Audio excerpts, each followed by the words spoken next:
And so what you might think is really a wonderful gift or an expression of love or appreciation could be the exact thing that somebody does not want to receive.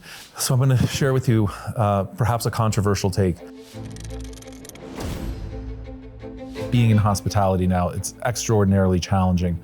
That said, it's also really gratifying and rewarding, helping people create memories and delight them and bring joy and have them connect with their friends, family, and other is something that you can't get in a lot of other types of investments. So no matter how much money you make buying an individual stock or how much money you make with a self-storage facility, the boxes in the self-storage facility aren't going to thank you, and they're not going to remember how safely you stored them. But interfacing with people who come from all walks of life and come together to spend time around a passion, whether it's a sport or an activity or a social event or with friends, family, coworkers, it just really feels incredibly good. We're changing the world for the better. We're creating joy, and it's a really wonderful thing. So while it might be the most challenging form of real estate investing, it's also the most rewarding.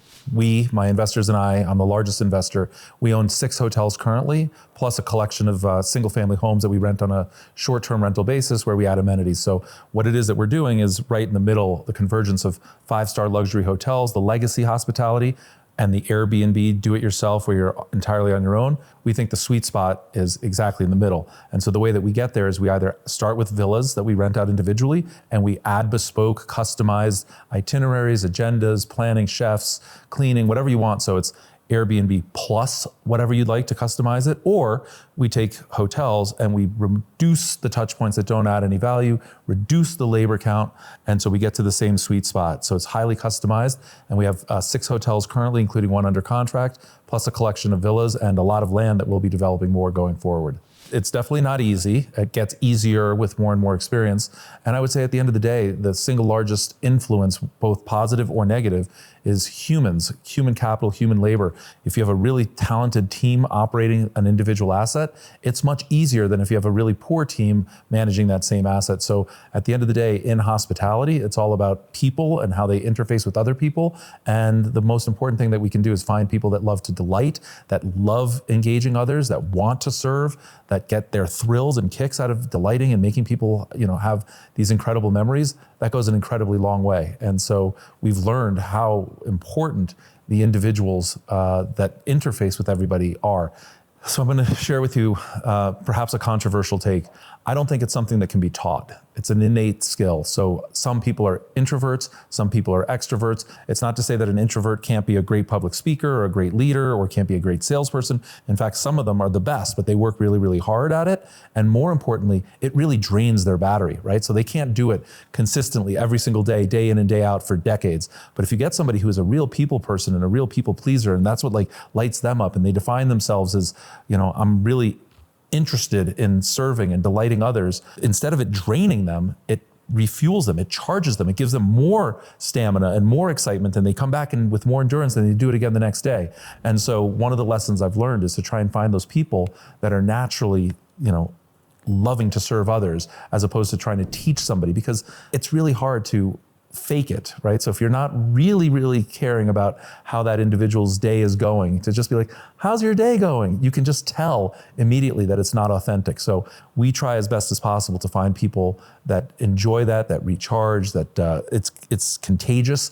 You can't help but be happy around them. You can't help but smile. And these are things that you can't really teach. You can't tell somebody, when you greet somebody, smile. But if somebody does it naturally, it's like, that's really wonderful. It just seems like service standards have really diminished in America, where people were just doing it. It's just a job and they don't care what they're doing. They could be driving a truck or helping somebody at a 5-star hotel. And the labor pool really diminished in terms of numbers. So as people were keeping their businesses open, they were hiring anybody that would take the position in the job, not necessarily training them enough. And so it really adversely affects the way that you feel about that property, that location, that day. Your memories might be dealing with frustration as opposed to delight. And then the flip side is, if you go travel in, say, Europe, where historically people say the hospitality is a level down and there's no tipping and so on and so forth. What you actually find is you find people that are career hospitality professionals.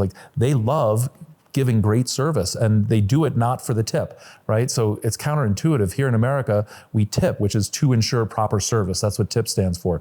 But in reality, what that does is create a transaction. I will treat you well because I expect you to tip me. And if I have a different expectation or I don't think you're going to tip me, I'm not going to treat you well. Whereas in Europe, where tipping is not custom, it's not expected, it's not anticipated, it's not required, you find people that are there serving food, beverage, hospitality in hotels because that's what they like to do. And so it's a really, really wonderful experience, especially relative to poor experiences. I very much believe in spontaneity and instinct and gut feel and entrepreneurial spirit and like doing things unique and bespoke and customized. That's something that I value tremendously. The flip side of that, and to answer your question about what I wish I had known, years ago, is how important a standardized set of procedures is, which is counterintuitive to everything else that I just said, which is what delights. But that standard operating procedure is really the foundation that you can build all those delightful moments and spontaneity and instinct and all that. But it has to come off of a foundation, because what we found is if you empower people to just do it their way, as long as they're delighting the guest and so on, it's not repeatable, it's not sustainable, you can't export that to somewhere else. And so we never want to be perfunctory and mechanical and robotic or consistent to the point where it's generic, but we want to be consistent as a base starting point and then sprinkle all that delight and emotion and excitement and je ne sais quoi, just like whatever, right? Like, so we don't want to extinguish that. And that's where I think people go too far. If you form and create these standard operating procedures and you dumb it all down and you distill it and it becomes very generic and unexciting, you end up with like a Marriott in the middle of nowhere, and it doesn't really matter or delight anybody. What we want to do is take that same set of like standards and use it as a foundation, and then have all these magic touch points all around it where people are like, wow, that was incredible. What are some of those magic touch points that you guys have tried or just do regularly now? Or what have you seen other people do? So the first thing I would share is that it really starts with knowing who's coming and why they're coming. And so one of the things we like to ask is, what does success look like? Because I'm one individual, and if I'm traveling with my team, success looks very different than if I'm traveling with my family, which looks very different than if I'm traveling with my fiance. So one individual, but 3 different use cases, and success looks very different. And so we try and understand what success looks like, what you're coming for, what would make your day. And we call this all proactive hospitality. So we start with onboarding the guest and understanding what they're coming for, what they'd like to do, what they don't want to do. And then we try and tailor, create a custom bespoke itinerary for them with all of the a la carte amenities that they'd really like. And so some of the things that we do come from listening. So it's not us pushing an agenda. It's not us selling. It's not us upselling. It's us asking, what does success look like, and listening to those clues. And what I would share with you from preliminary research that we've been doing, it's moments of surprise that delight and create memories, right? So it's the unexpected. And what I'll share with you, answering some of the questions earlier as an example, what most hospitality companies and hotels will do to delight their guests and make them feel special like a VIP is put a bottle of champagne or something like that in your room, and then they can check the task, like, we took care of our VIP, he's going to be really surprised, he's going to be delighted, check. And what I would share with you again, and we spend a lot of time thinking about transactions versus relationships, that's kind of transactional, right? Like if you are a VIP, that's not the first time that's happened, it's probably not the last time that's happened. It doesn't minimize the gratitude that I would express for somebody sharing and gifting me something, but it's not that original, and therefore the quality of my gratitude and the depth of my gratitude isn't all that amazing.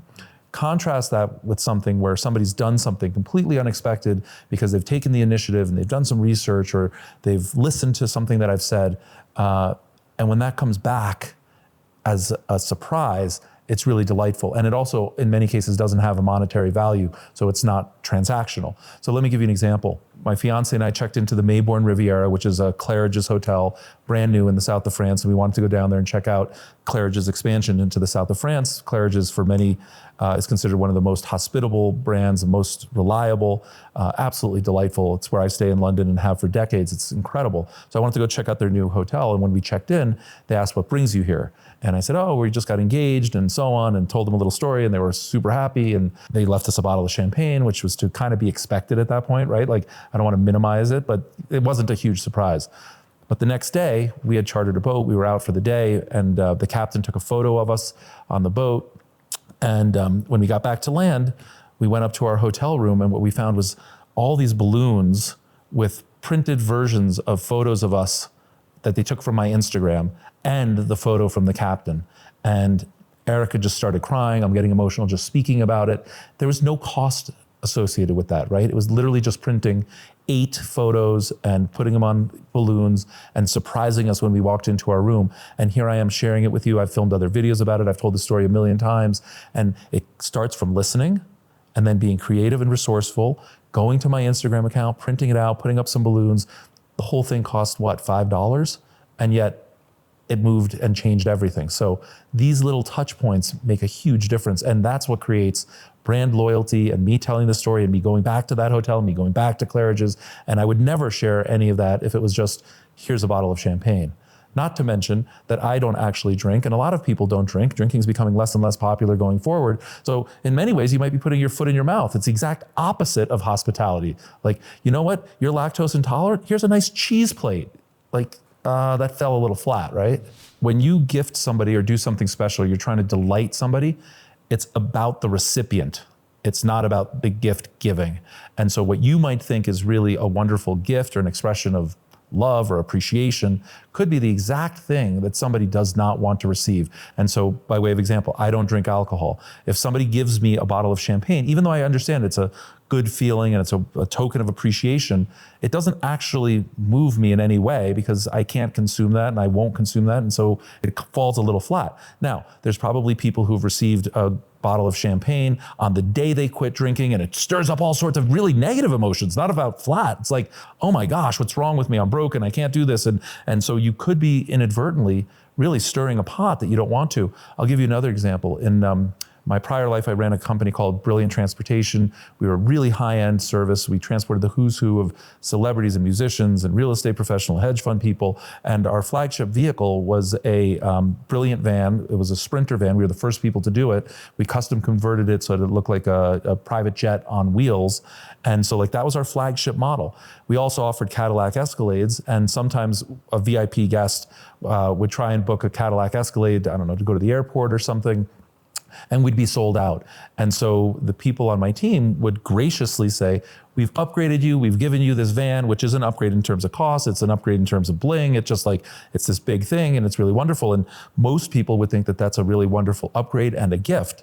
However, there are clients of ours that would not want to be in that because it was too big or it was too flashy. They wanted to be anonymous, they wanted to be discreet, they wanted to come and go real quick. So they booked a regular black car that nobody would pay any attention to. And so even though, say, the reservation agent was trying to do them a favor, thought she was doing them like, hey, this is twice the price, this is a great upgrade, for the wrong client, it's a downgrade. It's exactly what they don't want. And so it's really important that you know who you're giving the gift to and what their preferences are. It doesn't matter what your intentions are. It starts with the gift recipient, and that's the most important thing.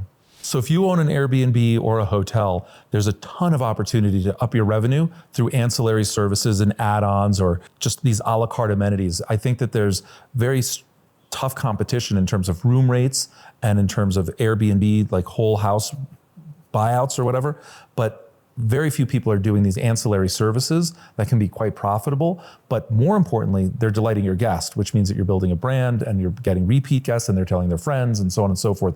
So think about all the different things that somebody might do in your area, whether it's massage or a chef or daily cleaning, every other day cleaning. It could be golf instruction, kiting instruction, it could be gear, equipment rental, it could be any number of things. Just know where your location is and what people are coming to do and offer these ancillary services, but don't sell them, right? Like nobody wants to be sold, nobody wants to be pushed. That gets kind of weird.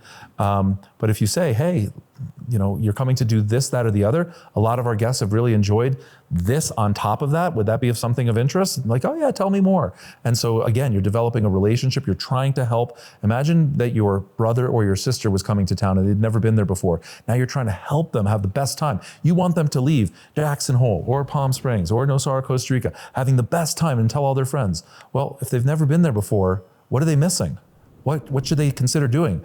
And even just things that don't add any revenue. I know the question revolves around revenue, but I think revenue is a byproduct of delight. So if you can make restaurant recommendations, even though there's no revenue associated with it, and they have a great meal, they'd be like, that was super helpful. And if you take a look and read our reviews, those are the kind of things that people are like, wow, they were wonderful. I really enjoyed interfacing with ABC person. They really seemed to know who I was and they knew the area really well. And my entire trip to this place was enhanced because of that experience. what's really cool, especially for an early stage startup or individual mom and pop type operation, is all of these ancillary services should have no additional cost to you. I'm not saying go out and buy all this inventory and stock it and you've got like wine for sale, and not that, but using golf as an example. If you've got a local golf course and go curate who is the best golf pros, get the name of the top 2 or 3, develop a relationship with them, and then send them the business, and you can either mark up the cost or you can get a kickback from them, or you could do it for free. It depends how much revenue you're really trying to drive. But the point is that you can do this through partnerships and affiliate relationships and drive meaningful revenue. I give an example often when people ask. One of our clients spent about $40,000 on lodging at one of our properties and spent $120,000 on the ancillary add-on services for the week. So 3 times the lodging on all this other stuff. And the stuff that he'll remember is not the lodging, it's the entire, everything else that he added on. Like, oh my gosh, we had 2 masseuses all day, every day, and we had 3 meals cooked by a chef, and we had instructors and yoga in the morning, and DJs and fire dancers, and like, that's the stuff that delights them. The lodging is really incredible. We've got wonderful design, wonderful aesthetics, wonderful architecture, and like, that's important to get them in the door. But then once they're there, all of that stuff is like what they remember. In my opinion, revenue is a byproduct of delight, meaning you might have a short-term business that's getting a lot of revenue, but if you're not delighting your guests, it's a short-term business and it's not going to have a lot of legs, and it's also not going to have a lot of goodwill or have a lot of value on the exit to somebody else. They're not going to pay a lot for it. So how do you do it? Well, if you delight guests, then you have pricing power because they're not getting that delight elsewhere. So few places are actually focusing on delighting. They're going through their standard operating procedures, and this is the way that we do it, and it's kind of generic, and you're a cog in their machine, and they might be smiling, and it's nice, and it's pleasant, and it's wonderful. But I think the future of hospitality is all about the guest and the guest experience, and so less about the hotel and the hotel standards, but more focus on the guest and the guest experience. And if you delight that guest, now suddenly you have pricing power, and that delight could be through hospitality if you're interfacing with people. It could be access. I want access to that wave. I want access to that powder. I want ski in, ski out. This is the best break. This is the best fly fishing. This is the best golf course. It doesn't really matter what it is. You find their passion, and if you have an affluent client base, they're willing to pay anything, right? We've all seen and heard that, I think it's a Visa commercial where it's like, the price of this is 100, the price of this is 100, the price of this is 100, the price of this is priceless. So find those priceless moments with the right clientele, and now all of a sudden you have pricing power. And I'm not saying to, overcharge and get into a situation that's not fair, but I know for myself personally, and everything that we do at Stomp and all of my businesses really focus around me. So if somebody's going to delight my child, whether it's when they were young,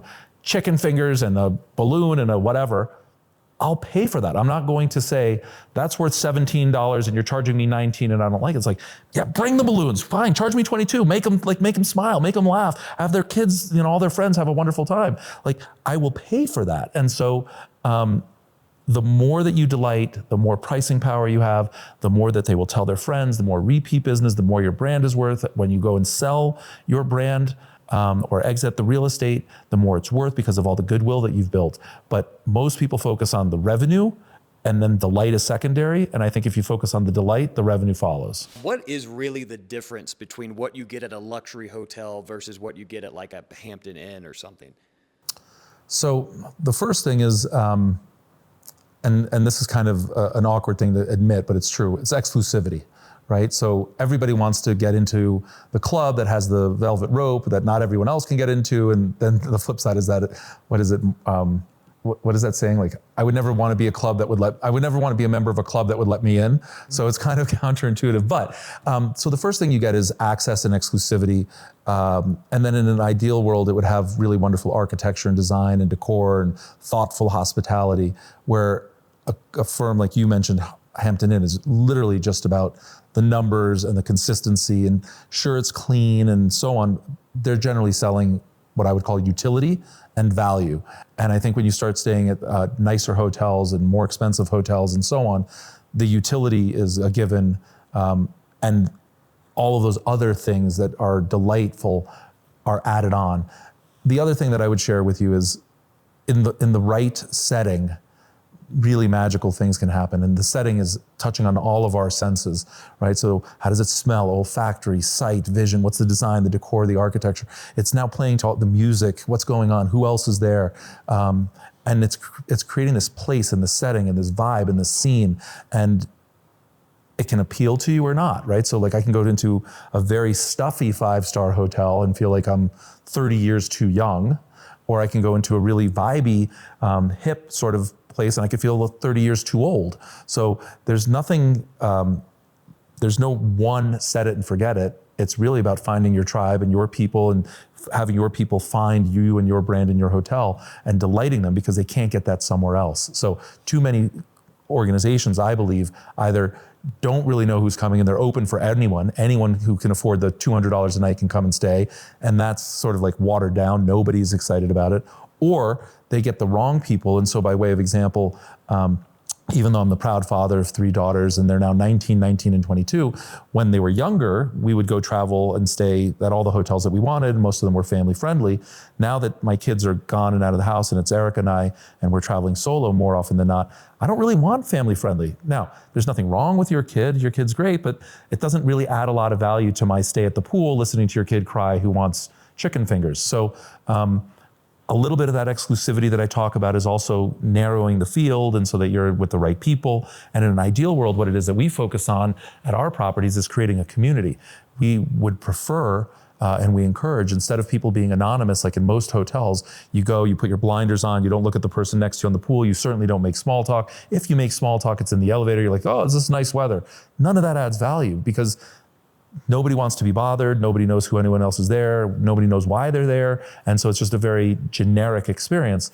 What we like to do is find passionate people around sports, for instance. So everyone who's coming to our lodge is there to ski. And so consequently, you break the ice and you talk about your ski experience, or have you ever been to this other place, or what about this? Now all of a sudden there's dialogue, there's community. You feel like you belong. This is something like, I'm in the right spot. I've never really experienced this before. And that can drive meaningful relationships, whether they be personal, friendships, business, but creating that community where everybody's there for the same reason is really, really powerful. And that's something that we work very hard to achieve. If I was going to get started, I would definitely use Airbnb.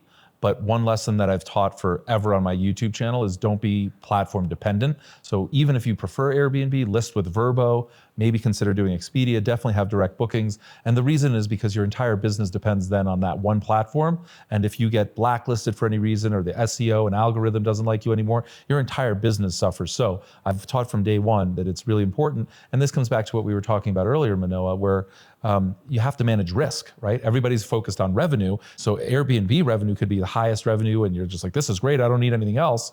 You're taking massive risk. You've got platform risk. Part of the reason that we are in the hospitality space, and so are others, is that if you take a look at the cash on cash returns relative to other investments, it's higher. And the reason it's higher is because it's harder. So if it was easier, or it wasn't trading at a premium, people wouldn't do it, right? For the same return, why wouldn't I do, say, self-storage versus all this other headache and so on and so forth? So because it's harder, you get paid more. That being said, it's harder, so you have to do it well in order to get paid more. You could also spend a lot of time and energy and get paid less because it's that much harder. I think the single biggest mistake that people make is treating all of their clients the exact same. Again, it's their business, and this is the way that we do business, and that might work when you're Walmart and you've got all this inventory. You go, you take your cart, you come through the checkout, and like that's the way it is. But when you're doing hospitality, it can't be about you and your systems and your processes. It really has to be all about the guest. Now, historically, that wasn't the case. We were taught that going through a very fancy place like the Ritz-Carlton or the Four Seasons and getting all this praise lavished and all the people that you're talking to, and they're all in uniforms and tuxedos and they smile and it makes you feel really, really important. And so maybe 20 years ago, that was considered delighting people, right? Like making them feel important. Today, it's very different. That would be overkill and unnecessary, and not everybody wants that, and they certainly don't want that every single time. But I think the future of hospitality is the focus on the individual as opposed to the hotel and their processes and procedures. So I would rather be delighted by one touch point, by somebody who really knows me and what I want, versus 100 people in uniforms trying to say, good day, good day, good day. Like that doesn't really matter to me anymore. But 20 years ago, if people weren't doing that, they weren't feeling important and it wasn't good hospitality. So the times change, and it's really important that we in the hospitality field get forward looking and step ahead of what people are asking for. We know that this is really important because we see it and we feel it every single day, but that doesn't mean the general population is aware of it yet. And that's what makes a wonderful opportunity. I think the average guest thinks it's much easier to do 24/7, 365. And the reality of it is it's really hard to have that consistency. And so they don't have a lot of grace when there's a little hiccup. They don't really roll with the punches. Now, it's not really their job to, right? We're supposed to delight and we're supposed to deliver and so on and so forth. But we've seen some really bad behavior, people that, we wouldn't really welcome back. And they just, I think in retrospect, they might even be a little embarrassed by the way that they behave. And we've all seen that, right? On social media where there's some crazy person doing something outlandish at the airport or on an airplane or whatever. It's like, wait, let's just calm down. Like, this isn't that big a deal. Let's just regroup, because what they don't realize is that they're influencing other humans that have families and loved ones and friends and relatives, and they can't necessarily just leave it at work. So somebody freaks out on somebody, whether justified or not, that adversely affects that person who might be a mother of 2 kids who've been waiting all day for her to come home, and they're not getting all of her because she's dealing with some legacy baggage. So I think guests overall could improve having a little more grace and understanding that what it is that we do is very, very challenging. So the biggest risk is underestimating how hard it is. Whether you've had success on Airbnbs or in other walks of life, that doesn't mean that you can just walk in and suddenly delight guests 24/7, 365, day in, day out, with all the different natural disasters and weather. And I mean, there's just a million different things that can throw a curveball at you. So underestimating it, I think, is a big risk. And then the biggest reward really comes back to delighting these people and positively influencing lives. And just like I shared earlier about somebody who's freaking out on a mom and she can't leave it at work and goes home and has a bad day with her kids unnecessarily. When you're delighting people, you're going home and you're in peak state and you're flow and you're just excited and your kids are thrilled to see you and everything is wonderful. And so like it can either spiral up to the positive or it can spiral down to the negative. And it's really, really challenging because every day is different. You're dealing with different guests, you're dealing with different weather, different issues and so on. So trying to keep that consistency and then delighting people and have it spin to the positive is the goal. And that's a massive reward. We're really changing lives to the better.